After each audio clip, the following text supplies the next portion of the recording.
Here in the polytunnel, the tomatoes, which I did a video on a few days ago, which were just doing so well, probably better than they have ever done this year.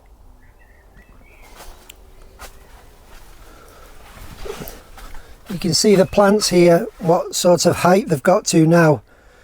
But just 2 days ago I came in, and what almost certainly looks like blight had started on all the lower leaves.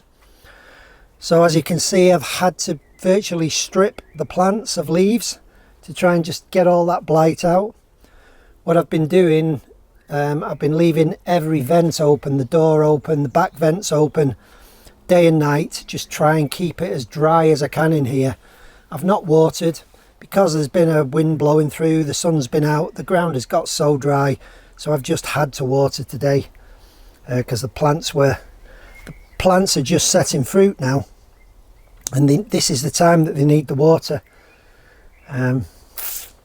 So I'm just hoping and praying that by doing what I'm doing, that this blight doesn't just take off. So on this leaf here, you can see this centre section, which is just dried out. Now, it started off with these two plants here, which are called pork chop. Their lower leaves were festooned in it. It didn't go unnoticed that they were right opposite that vent, which is, you know, the wind direction is here northwesterly, and outside were my first early potatoes, which had started to die back. Now, as I say, it's just been so wet, and it's just been the same for everyone, that I think a little bit of blight got started because they weren't vigorously growing anymore, and the blight spores have obviously come through this vent, through this netting in the vent, and just attached to these two plants. And it's probably my own fault as well, because I haven't been leaving the vents open at night, simply because it has been so cold, and we've been going down to 3, 4, 5 degrees at night, and I was keeping the vents and doors closed to protect my melons, which will not like those temperatures at all. But we'll just have to see if I can just prevent it, keep it at bay. There's another leaf there with the same problem, you see, on those sections. Completely dry and crispy.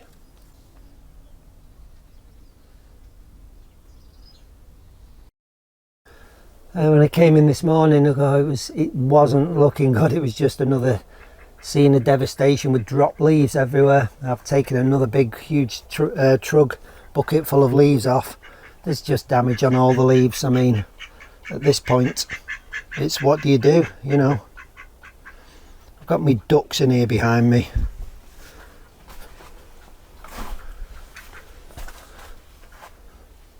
I've got me ducks in. What are you doing in here, duck? Ideally, you don't want to be in here, you know?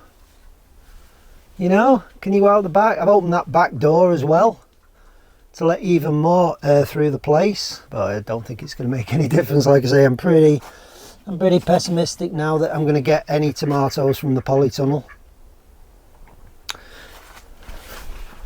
Come on, let's have you out of here. Go on, Donald. Go on, Donald. Go on, mate. So anyway, what I did this morning, I took a load more leaf off, and I've made up a spray mixture last night: bicarbonate of soda, vegetable oil, and some dish soap. 3 tablespoons of bicarbonate of soda, 1 tablespoon of sunflower oil, and a tablespoon of dish soap.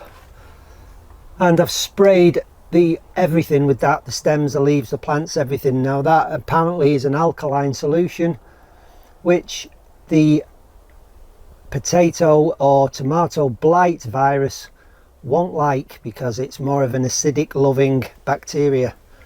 So if you make your plants alkaline, it may be a bit of a chance that there is some, you know, it won't carry on going mad. The tops the tops of the tomatoes, just the very tops, still look unaffected.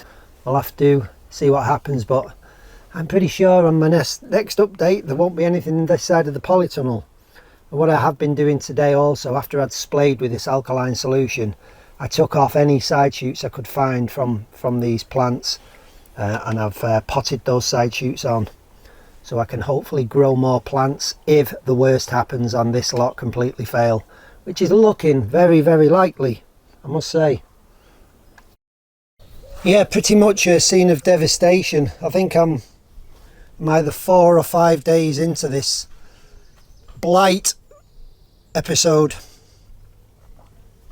I've figured out that it's early blight and not late blight, just from the way it looks on the plants, because I've had late blight many years ago at home when the conditions outside were very similar to how they are now, just very moist, very humid, very warm. The same thing at night, a lot of moisture. And what happened at home was everywhere where the string was touching the vines, the fungus or the bacteria just got in, and the stems started going black where anything was touched. So what I've had to do is strip almost every single leaf off the plants. But what you're seeing here is like a day's growth on the tops, and there is still a little bit of blight on the edges of some of these leaves, but I think I've got on top of it. I'll tell you in a minute how I have managed to just halt it. Now at this moment, there's horseflies about already. At this moment I'm sort of 25% confident that these plants are going to live, that's all. I've not got high confidence, but I think as long as I keep up with this spraying regime, then you stand a 25% chance of making it. I mean, every day when I was coming in, the damage was noticeable just after one night. There was a load more leaves just curled under, gone black, dried out and gone crispy. It takes hold so fast, it really does. There's my first horsefly that's just bit me. 2 tablespoons of bicarbonate of soda in a gallon of water, and I literally sprayed all the plants. And what that does, it makes the surface of the plants, the leaves, the stems more alkaline, and the fungus doesn't like that. But even after I'd done that, there was no real noticeable difference the next day. There was another massive big show of leaves going down. So at that point, I stripped the plants to the point you see them now, and that was 2 days ago. And then I found out, I think it's the Rusty Garden on YouTube, he said spray them with hydrogen peroxide, and that'll kill the virus, and it'll give you a bit of a chance for the plants to try and recover. So that's what I did.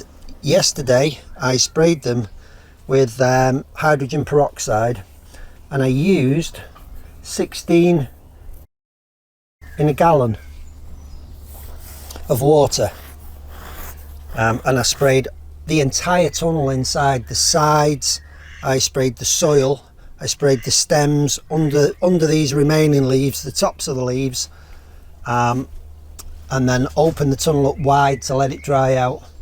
It's better to do this apparently if it's not a sunny day. You don't want the sun drying it out too quick, because it only stays effective, the peroxide, for about 3 or 4 hours, then it's gone.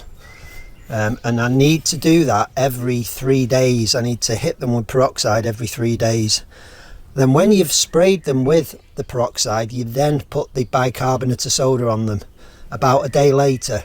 Every morning I come, I just expect everything to be dead, all these tops to be black, but no, the last 2 days they're starting to look, like I say, I'm a little bit hopeful that we're standing a chance now. I'll just show you the leaf, a leaf that's damaged, that was damaged, and that the fungus has been arrested. So that leaf had that fungus on it when I sprayed the peroxide. Now you see it on the edges there, how it's black and crispy. Well, literally within 12 hours that whole leaf would be dead if the virus had continued to be active. It doesn't just affect that leaf, it affects every single leaf with a little black spot on. You can tell it's early blight because it's got little circles inside the brown and black specks on the leaves, and that's a sign of fungus infection. I mean, 2-3 days ago, guys, I was just like, that's it, they're done, they are finished, there's nothing I can do, I'm just gonna have to pull them all out. I have taken side shoot cuttings, which I'll show you now. So I thought if all is lost, then at least I can have another go. I can replant them, I can sterilize it with peroxide, I can spray the cuttings with bicarbonate of soda, and we can go again. And as a complete contrast, these melons look absolutely amazing, the best they've ever looked. You've really got to look at these leaves, how vibrant they are. They almost look like they're coated in varnish. They're beautiful. You can just see how big this Malaga's getting now, and his friend there next to him, growing really well, the Malagas. My God. Fingers crossed I don't want to lose all my tomatoes. Oh, it's absolutely awful. If you've never experienced blight, believe me, it's wham within 2 days, bang. And last time I got blight, it was late blight. I did have no clue how to arrest it or stop it, because within literally 2 or 3 days, all the plants which were up here were gone. They were dead, they were finished, the fruits rotted, everything. Guys, it's the only thing we can grow in this country in summer. We can't grow them in winter, you know, so we're relying on just this short window, 2 or 3 months, to get a beautiful crop of tomatoes. And yeah, and all my new varieties this year I put in.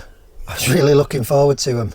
Anyway, I'll come back in a week, guys, and I'll show you how we're getting on. Just note the height and the growth and what is on top now, and let's see if I might come back in a week and the plants are gone and there's some little tiny side shoot cuttings in the ground. Anyway, that's it for now. I'll see you in about a week's time, guys. Stay safe, just check your plants for blight. Okay, I'll see you soon. Bye for now.